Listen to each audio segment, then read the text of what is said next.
let's go to the next speaker, who is Jonas. Are you there, Yeah. Jonas? Yeah. Hello or good evening, everyone. I'm Jonas Bäckman, and I'm the founder and CEO of Gemit Solutions. And today I will talk about water and water treatment and how data analytics can be used in the water industry. And water, that's something we in this part, then I talk about the Nordic countries, we take that for granted. But I must say that we shouldn't take it for granted any longer because of due to example, the climate change. Water treatment and distribution of water plays a major role in smart cities. And do you know that there are several wastewater treatment plants that today has a positive carbon footprint? That's very interesting to know, I will say. First, I just show you my team. I'm super proud of the team because we have 50% men in the team, which I'm super proud about. We have also a representation in the team from Colombia, Finland, and Lebanon. So great teams, great products. So simple is it. Nice house as well. Yeah, it's a brick by brick, yellow bricks. Yeah, it's a very nice house. It's things in Stockholm. I will continue to talk about some major trends in the water industry globally. First of all, the aging infrastructure. Many water utilities were built like 40, 50 years ago, and or actually the whole grids are also very old. And huge investment must be done today and also in the future. Then we have the climate change. I can take one example. It's rain, heavy rain. It can, of course, create flooded houses. But rain is also a big problem for example, wastewater treatment plants, because too much rain can destroy the purification process within the plant. And you also need to use huge amount of electricity when you have a lot of water in the wastewater. Another example is that raw water for drinking water suffers from more and more earlier algal blooming. And that's especially in Stockholm, it can be a problem in the future because of the Lake Mälaren.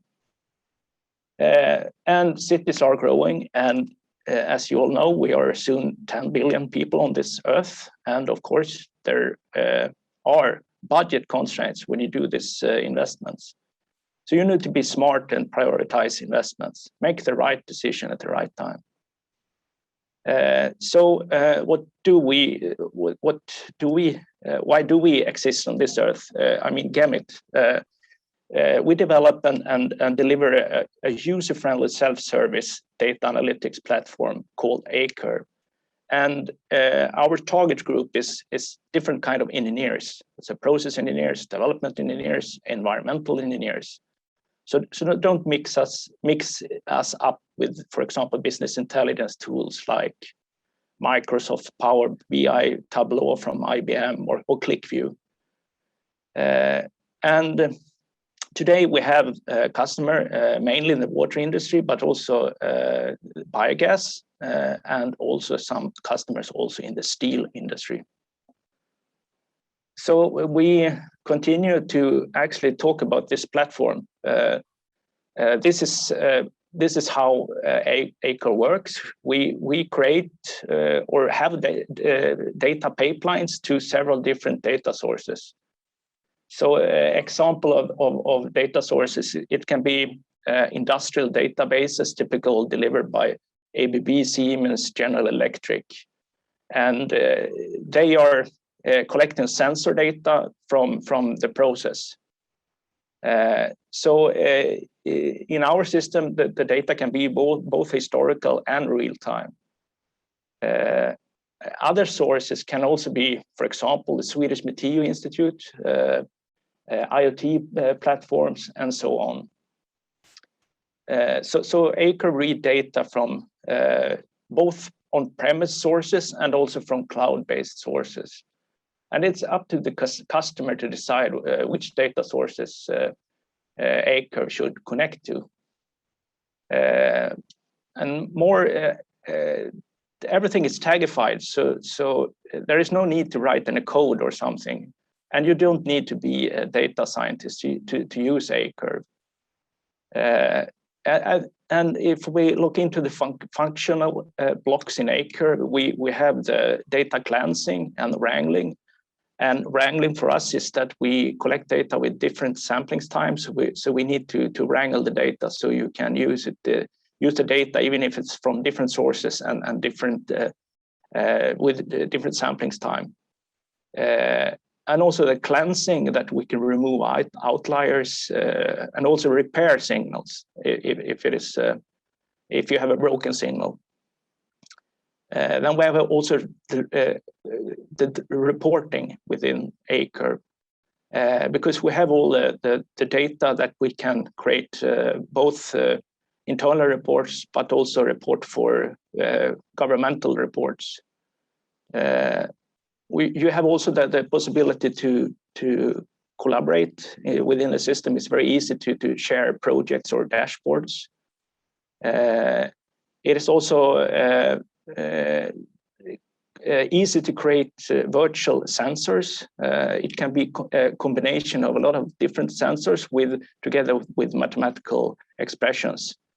And the soft sensor can be used for example, setting alert levels. And we have a kind of a sophisticated way of setting alerts, decision trees. So you can detect